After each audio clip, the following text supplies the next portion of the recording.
J'ai pas eu la moyenne en maths au bac. Et j'ai eu une super note en SVT, ce qui m'a valu une orientation à l'université en biologie, chimie et géosciences. Et lorsque mon père il a eu vent de cette orientation, il m'a dit, je répète en ces termes, Lo def lu dul loolu ànduma ci. Et pourtant moi, je savais que je voulais faire du génie civil. J'ai amené mes frères, des oncles, des tantes, juste pour le convaincre. Et aujourd'hui, je ne regrette pas, très sincèrement. C'est un métier très passionnant, mais qui demande du temps, de l'énergie, des sacrifices. J'ai suivi une formation de 5 ans à l'Institut Polytechnique Panafricain. Et dès la première année, ils nous envoient en entreprise. En stage, ils appellent stage d'insertion, stage ouvrier. Et la première chose qu'on m'a donnée, c'était une scie. J'ai rigolé, sérieusement. Parce que je n'avais jamais tenu une scie de ma vie.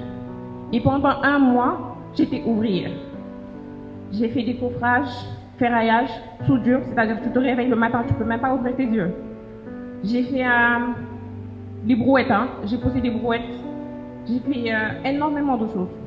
Mais ça, c'est simplement pour vous apprendre comment interagir avec des gens lorsque vous serez en entreprise.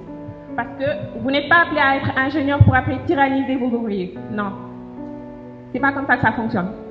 Et c'est super compliqué lorsque vous êtes une fille. Parce que mes frères n'aiment pas vraiment être dirigés par des femmes. Vraiment. C'est assez compliqué. Donc après, il va falloir au départ faire preuve de beaucoup d'humilité.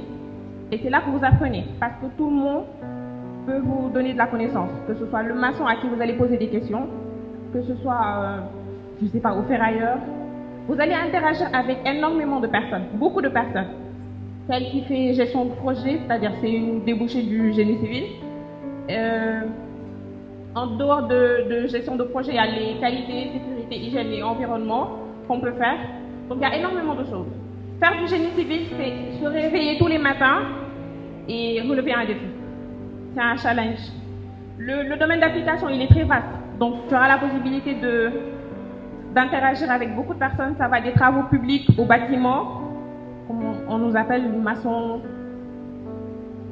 J'ai pleuré. Il m'est arrivé de pleurer, c'est-à-dire des fois je me suis demandé mais pourquoi j'ai fait du génie civil? Mais c'est la passion, c'est vraiment cette passion qui vous fait tenir. Sans cette passion-là, vous n'irez nulle part.